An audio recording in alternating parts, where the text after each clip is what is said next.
When we usually hear the word pessimistic nihilism, we usually think about the absolute nothingness, that the whole human race will perish along with the universe. There is no God, no afterlife, and nothing we do will change the course of the decaying universe, which means that we don't have any significant purpose to live for. We could be a minuscule and worthless piece of stone, and even then contribute the same value to the universe as we do as a human being. As no one remembers a piece of stone, similarly, in the future, humans would be forgotten by the nothingness, which will eventually consume every little part of the universe. If that is the case, then how would a person believing in such a philosophy look like? Well, we already have a perfect example. Welcome to the Filthy French. If you're feeling suicidal, you've come to the right place. Because I'm a fucking kill myself.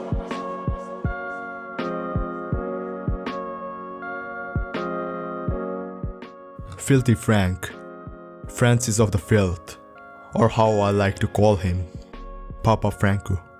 Papa Franku is described as everything a person should not be. Why is that the case, you may ask? Let me read you a passage from the holiest of the web pages that exist. Filthy Frank is the embodiment of everything a person should not be. He's anti-PC, anti-social, and anti-good. He behaves and reacts excessively to everything, expressly to highlight the ridiculousness of racism, misogyny, legalism, injustice, ignorance, and other social blights. He also sets an example to show how easy it is in social media for any zany material to gain traction/followings by simply sharing unsavory opinions and joking about topics many find offensive. There is no denying that the show is terribly offensive, but this terrible offensiveness is a deliberate and unapologetic parody of the whole social media machine and a reflection of the human microcosm that social media is. This clearly represents the description of a person who doesn't care about anything, thus his status as a pessimistic nihilist. The reason could be that either Papa Franku has reached the highest level of enlightenment, or he just suffers from severe chronic depression, consequently leading to the philosophical words that I just read. One of the main philosophical concepts developed by him was prejudice equality, where he treats every individual with absolute bias and discrimination. He knows that moral values are impractical and useless, therefore acting in such a mannerism will affect nothing in the long run. He expresses this idea magnificently in his own words, the quotation being, "Like over here at the Filthy Frank show, we sport prejudice equality. Everyone gets shit." Papa Franku has made several videos in which he practically shows us the idea of prejudice equality, from his offensive rap videos to social commentary. In one of the most renowned videos called Weebus, he hunts down the overly obsessed people with Japanese culture.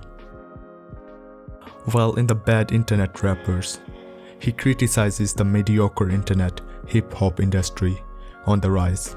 While I am here, I might as well give the pink eye an honorable mention.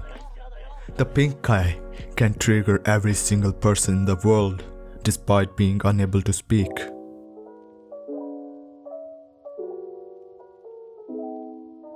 In Thus Spoke Zarathustra, Nietzsche described people treating morality as an all-encompassing guiding hand, rebelling and rising against the flawed system, ultimately ending up in a cycle of master-slave morality. However, from all of the population, one man will rise as the Ubermensch, who will surpass all the ideology and beliefs that holds him back. This man will independently determine his rules of existence, thus fighting the nihilistic temptations and finding his grand destiny. Papa Franku is the opposite of Nietzsche's Ubermensch, as his amorality leads him to indulge in the meaninglessness of his life, instead of creating his own meaning. He doesn't even care to surpass humanity, knowing that this would eventually come to nothing. Now you might argue that this means that he would live a life devoid of purpose and submit to that. Well, not exactly.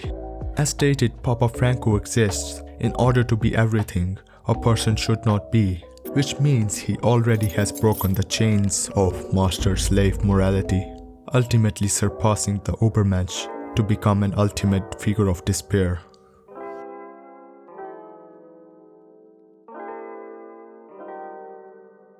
Camus argued against nihilism from an ethical point of view, as he did not care about whether life was meaningless or not. Camus instead devoted his life to find a response against this human condition of existence. This is where his absurdist philosophy kicks in, where a human finds himself in a paradox of finding the meaning, but in the end finds none. The typical responses to the absurd are religion and suicide, which Camus saw as an escape from the absurd, rather than solving the problem. So instead he wrote an essay called The Myth of Sisyphus to create a response against the absurd. Camus wondered how the Sisyphus handled the repetitive and meaningless task of rolling the boulder eternally. Upon thought, Camus came to the sobering conclusion that each atom of that stone, each mineral flake of that night-filled mountain, in itself forms a world. The struggle itself towards the heights is enough to fill a man's heart. One must imagine Sisyphus happy. Well, if Papa Franku is a pessimist nihilist, then how does he escape the absurd? That's a really complex and deep question. Here I cannot just state that, oh, Papa Franku is the epitome of human existence, thus his own being solves the absurd, because that requires a whole philosophical essay or even a book to explain how he is everything and nothing at the same time. But I shall give a simple answer through Filthy Frank's last few words, which I saved for the very end, which being, or maybe I'm just fucking retarded. ようこそ皆さん、ようこそフィルシー・フランクショーへ。俺のクローゼットの中にユダヤ人が2人いるんだ。両方とも死んでる。